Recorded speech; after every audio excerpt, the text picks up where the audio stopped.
gazeti hili kuna taarifa ambazo zimechapishwa hapo mbele. Kuna gazeti la The Standard ambapo wanasema kwamba kuna hizi vyeo ama hivi vyeo vya kuwa cabinet secretaries viko illegal, yani kwamba hasifai. Wanasema kwamba kuna huyu rais wa Chad, kuna nchi ya Chad ambapo rais wake amechaguliwa tu hivi karibuni, takriban siku 3 zimepita. Naona kwamba rais huyu aliweza kupigwa risasi na kuuawa na kikundi haramu walipokuwa katika vita. Huo ni ukurasa wa mbele ambapo unaona wanazungumzia kwamba kuna hawa viongozi ambao walikuja pamoja wakabuni ama kutengeza muungano wa One Kenya Alliance OKA, ambaye ni kiongozi wa chama cha NC Musalia Mudavadi, KANU Gideon Moi, Moses Wetangula Ford Kenya na Kalonzo Musyoka Wiper. Wanasema kwamba wamepanga mikakati ama njia ya kuona kwamba chama hicho kinaenea na kinazambaa katika sehemu mbalimbali nchini Kenya. Katika ukurasa wa Standard wanasema kwamba Uhuru moves to cut UDA ties, yani kwamba Uhuru amepanga njama ya kuona kwamba chama cha United Democracy Alliance kinatolewa pembe, yani akizambai vile. Hayo ndio yale ambayo yamechapishwa katika ukurasa huu wa mbele gazeti la The Standard.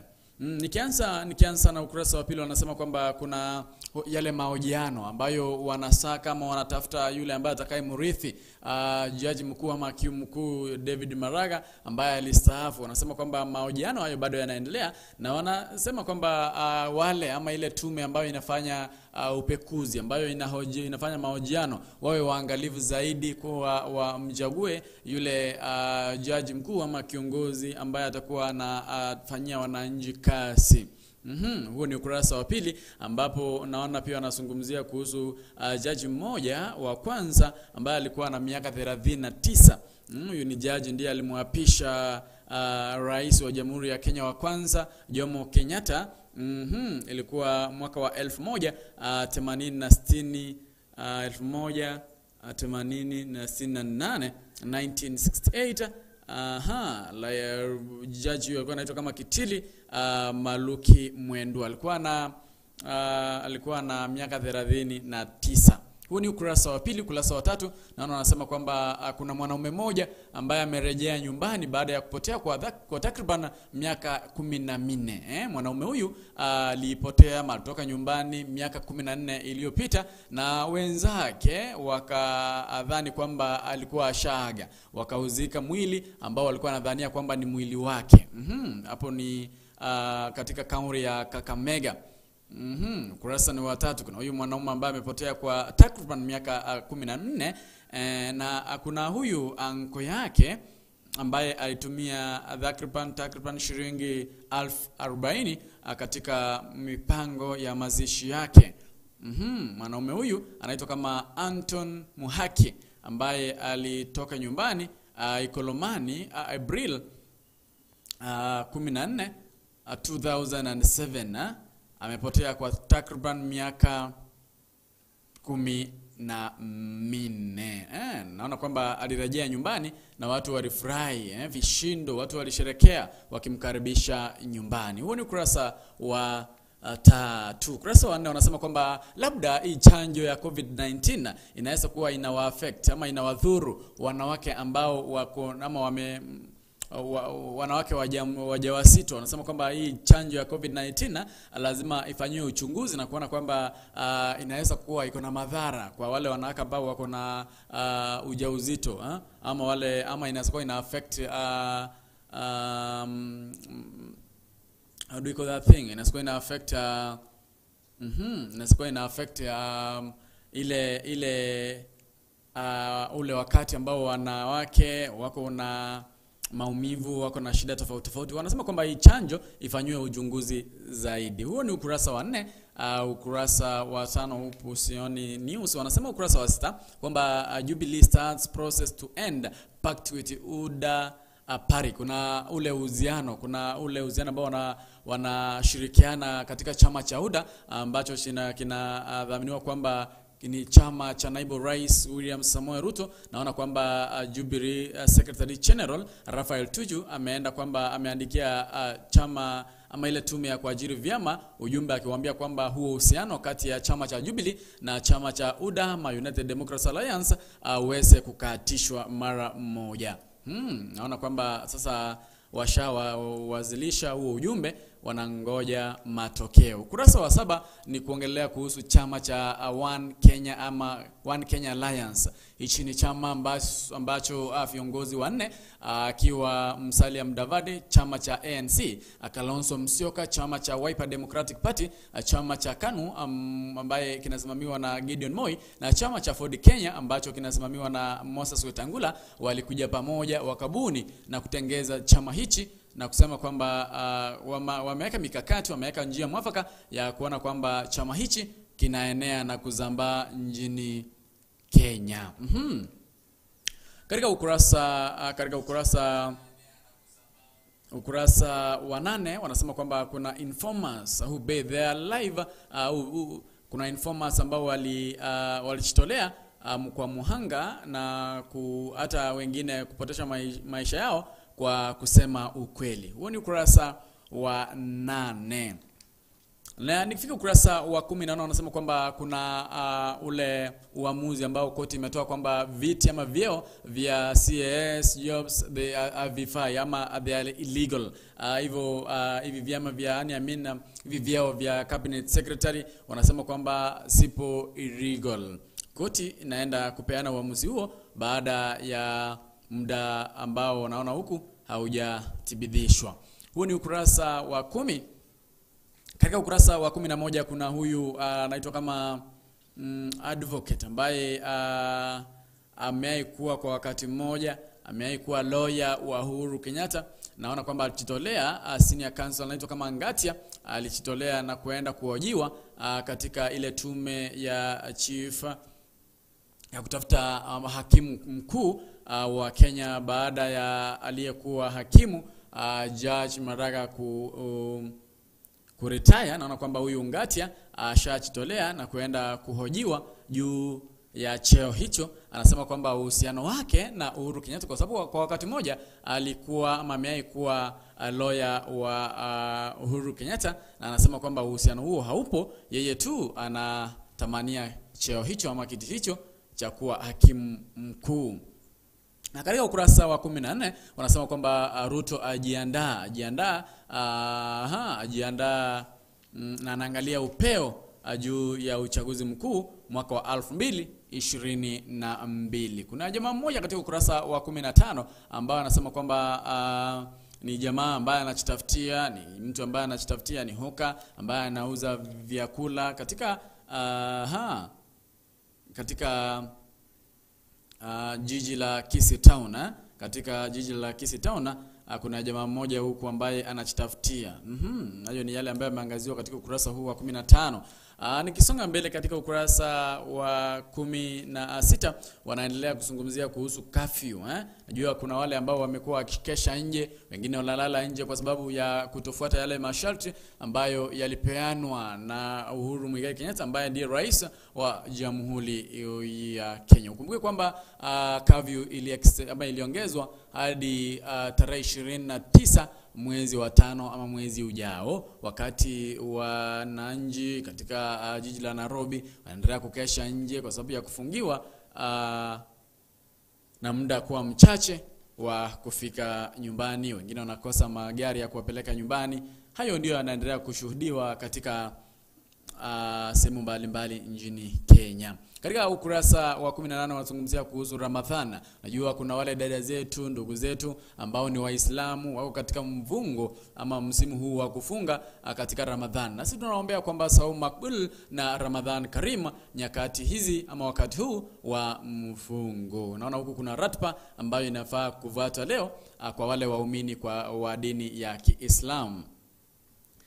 Kuna ule ujumbe ama ile ule ujumbe ambao ule utafiti ulifanywa na mwanamke mmoja Beauty Mwambia. Naona kwamba Kinotia amejitokeza lazimi akisema kwamba zile za bunduki zingine zilikuwa zimetolewa katika utafiti mmoja, zilikuwa ama hazikuwa za Kenya. Huo ni ukurasa wa 19. Katika ukurasa wa 20 naona huku wanazungumzia kuhusu investors, wale watu ambao wana invest katika sehemu tofauti tofauti nchini Kenya ama county tofauti tofauti. Ndilo swala ambalo limeangaziwa katika ukurasa huu wa 20 na 21 gazeti la The Standard. Katika ukurasa wa 23 naona wanazungumzia kuhusu counties, county zetu. Wanasema kwamba katika county ya Taita Taveta kuna huyu gavana wa county ya Taita Taveta anaitwa kama Granton Samboja. Naona kwamba awatuma entire cabinet secretary nyumbani kwa kuwa na dosari tofauti tofauti. Huu ni ukurasa wa 23. Wanasema kuwa na mbona mahindi katika sehemu ya North Rift imeleta shida. Huu ni ukurasa wa 23. Naona wanazungumzia kuhusu mmea wa mahindi. Naona huku ukurasa wa 24 wanaendelea kuzungumzia kuhusu majani chai, ukulima wa majani chai. Wanasema kwamba wametengeza zaidi ya bilioni 17 katika ukulima huu wa majani chai. Anaona kwamba kuna uchaguzi katika kaunti ya Nyeri ambao unaendelea kuhusu usimamizi wa mmea huo wa majani chai. Huo ni ukurasa wa 20 na kwa ukurasa wa 24 katika gazeti la The Standard. Naona hizi gazeti za kati. Na naona kaunti moja huku ukurasa wa 25 wanasema kwamba kuna kaunti moja huku ambayo imeleta matata baada ya fedha zinazozidi 7,000 ama bilioni 7.7 ambazo zimetumiwa vibaya, ambazo zilikuwa situmie vyema katika kuwajuza na kuwaeneza ujumbe kuhusu COVID-19. 26 wanazungumzia kuhusu wanyama wa flamingo katika ziwa Nakuru, Naivasha. Naona wanazungumzia kuhusu flamingo katika ziwa hilo. Hayo ndiyo yale naona ni kama yameangaziwa katika ukurasa huu wa 29. Ni biashara, kilimo na biashara, ambapo wanasema kwamba benki ya Family Bank inawapa shilingi bilioni 2 chama kimoja huku. Hayo ndio yamezungumziwa katika ukurasa huu ama katika gazeti hili la The Standard, ambapo wanazungumzia kuhusu huyu rais ambaye alikuwa ni rais wa Chad, ambaye ameteuliwa ama amechaguliwa miaka 3 tu, siku 3 tu ndio ameteuliwa ama amechaguliwa, na akaenda katika mapigano na kundi moja haramu, na kwa bahati mbaya aliweza kuuawa na kufariki. Mtoto wake ndiye ambaye ameteuliwa rasmi kuwa rais wa nchi hiyo ya Chad. Hayo ndio yalikuwa yameangaziwa katika gazeti hili la The Standard. Ningeomba tu tukimbie madukani ndio nirejee niangazie gazeti hili la Taifa Leo kwa haraka, kwa sababu muda naona ni kama unayoyoma humu. Tukimbie madukani.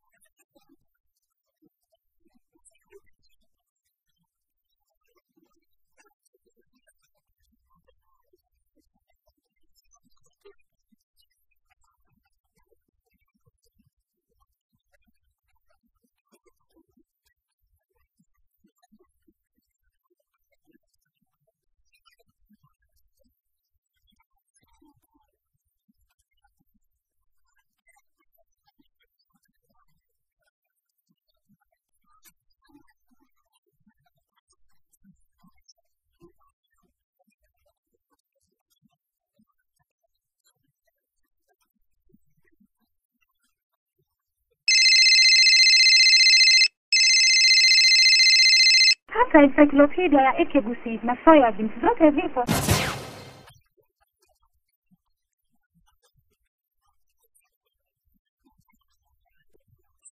Nairobi Supermarket. Basi mpenzi mtazamaji, karibu tena katika awamu hii ya magazetini. Ningeomba tu niangazie gazeti la Taifa Leo kwa haraka zaidi. Naona ni kama muda wangu unayoyoma. Ni dakika naona ni 21 baada ya saa 2 ni saa Afrika Mashariki. Katika gazeti hili la Taifa Leo naona kuna mawili matatu ambayo yameangaziwa, na haya tu ndio ambayo tunaenda kuyaangazia. Naona kuna huyu mwanamke wanasema kwamba mahangaiko ya wananchi waliopomolewa makao na serikali, ukurasa wa 7, na wanasema kwamba Joho apiga bautana kuhusu kubuniwa kwa chama cha Pwani. Najua kuna ule usemi ambao ulikuwa unasema kwamba wapwani wanataka kuja pamoja ili kubuni chama chao. Naona kwamba haya ndio yameangaziwa huko. Na katika ukurasa wa ngapi huu? Katika ukurasa wa pili bado wanasema kwamba rais aenda mteja, raia wakiumia. Unajua raia wanaendelea kupitia mambo mengi, hasa wale ambao wanakaa katika kaunti ya Nairobi wanaendelea kuyapitia mambo mengi zaidi, wengine wakifungiwa nje, wengine wakikesha nje juu ya curfew. Naingia moja kwa moja, lakini ukurasa wa 5 wanasema kwamba rais wa Chad yule ambaye aliuawa siku 3 baada ya kushinda uchaguzi. Hayo ndio tunaangazia katika gazeti hili la Taifa Leo asubuhi ya leo. Ukurasa wa pili unasema hivi, Uhuru kimya, raia wakililia. Unajua kwamba kuna raia ambao wamekuwa wakikesha nje, wengine wana kazi zimeisha, wengine wana shida tofauti. Naona huko wanasema kwamba wakazi wa Nairobi wazidi kulala barabarani kwa kusingizia ugonjwa wa COVID-19, huku wengine wanafunzi wanakesha Uhuru Baka kwa sababu ya curfew. Unajua ikishafika tu saa 2 askari washaeka roadblocks kwa sehemu tofauti mjini Nairobi. Wagonjwa washindwa kufika hospitali, barabara sikifungwa.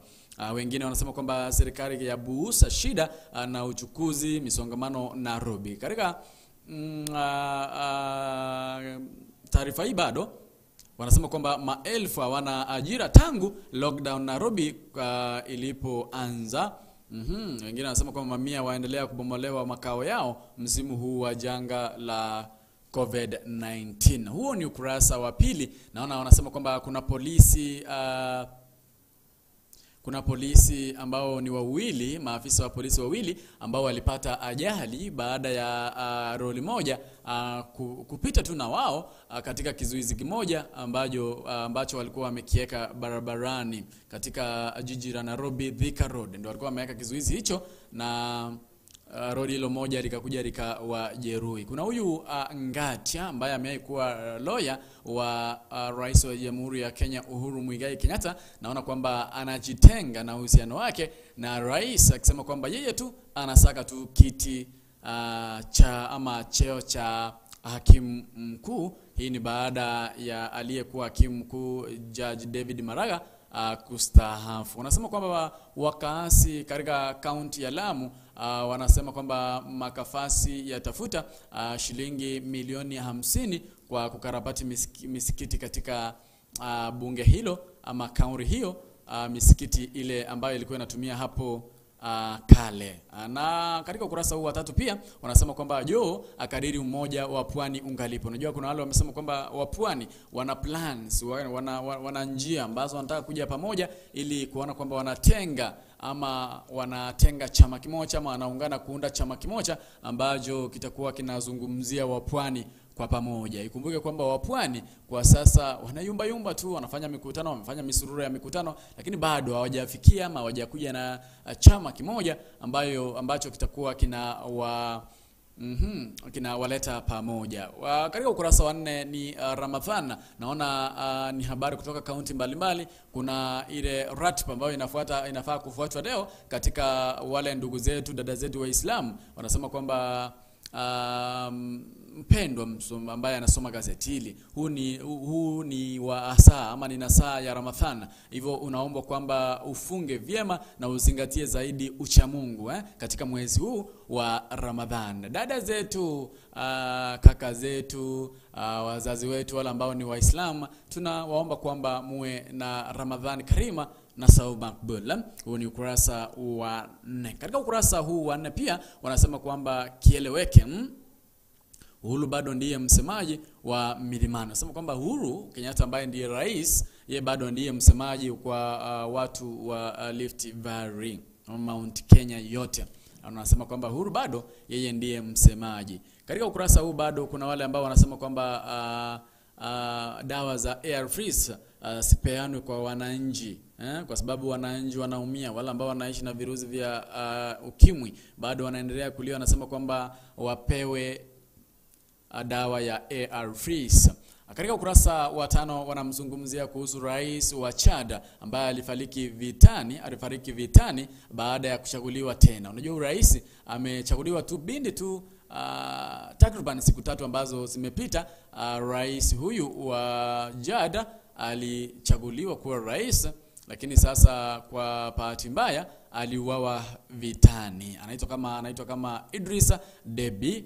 Aliuawa vitani na moja kwa moja wakamtegua kijana wake ama mtoto wake ambaye atakuwa anashika ushukani huo kama rais wa Jadi. Huo ni ukurasa wa 5 gazeti la Taifa Leo. Tukiangazia habari za dunia huku, wanasema kwamba onyo hewa ya kaboni itaongezeka kufikia kiwango cha juu zaidi. Hapo ni katika nchi ya Ufaransa. Wanasema kwamba hewa ya carbon itaongezeka zaidi, hivyo wenyeji wa nchi hiyo wawe wa makini zaidi. Ukurasa wa 7 wanasema kwamba Wakenya wanaendelea kulia mahangaiko na kubomolewa makao kila mara. Kuna hawa watu wa eneo la ilikuwa Machi 26 wakati Uhuru alizindua na kusema kwamba kavi ifuatwe. Sasa kuna hawa wakazi wa mtaa wa Ruai mjini Nairobi ambao walibomolewa makao zao, takriban nyumba 1500 ama watu 1500 walibomolewa nyumba zao, na bado kwa sasa hawajaambiwa lolote na serikali. Ukurasa wa 8 wanasema kwamba teknolojia mpya itumike kwa kukabili uchafuzi wa mazingira. Unajua mvua inanyesha, inaharibu vitu. Sasa wanasema kwamba serikali itafute mbinu na izindue teknolojia ambayo itakuwa inaona kwamba mazingira haichafuliwi. Wanasema kwamba uteuzi wa makamishna wapya wa IEBC uwe na uwazi. Unajua kuna wale makamishna wa IEBC ambao wanapaswa kuteuliwa. Wanasema kwamba uwe wa wazi na haki, na ufanywe kwa njia ambayo inashirikisha wananchi wote. Ushirikiano wa kisiasa kati ya Raila na Ruto wanasema kwamba utatua ushindi mkubwa. Kuna uwezekano kwamba Ruto na Raila wakishirikiana watashinda kwa kishindo. Huo ni ukurasa wa 10. Katika ukurasa wa 11 naona ni lugha tu wanajifunza. Mwandizi wanazungumzia kuhusu waandishi wote wanaendelea kuzungumziwa katika ukurasa huu wa 12. Katika ukurasa huu wa 14 ni wanazungumzia kuhusu lugha bado. Alafu ukurasa huu wa 15 ambao ni ukurasa wa nyuma ni wale watu ama wale wa Kenya ambao wanapenda dimba, wachezaji wajiweka viti wakiwa makwao. GSU ya tinga 8 bora huku KPA iking'ara volleyball ya Afrika. Katika gazeti hili ama ukurasa huu wa nyuma ni dimba tu wanazungumzia. Naona ni dimba tu. Naona kuna Manchester United, kuna Arsenal, Chelsea, Manchester City. Naona ni kama hizo tu ndio zimewekwa katika ukurasa huu wa nyuma. Mourinho akupokea zaidi ya bilioni 3 kama fidia kutoka Spurs. Mourinho anaenda kufidiwa ama kupokea zaidi ya bilioni 3 kama fidia katika kutoka Spurs. Hayo ndiyo yalikuwa yameangaziwa katika gazeti hili la Taifa Leo. Hadi wakati mwingine, kumbuka kwamba tunaenda kukutana katika mpango mzima wa Zeria Obotaka kuanzia ama tangia saa 4 saa Afrika Mashariki hadi saa 8 jioni. Mimi ni wako Fidel O Mashoge. Barikiwa.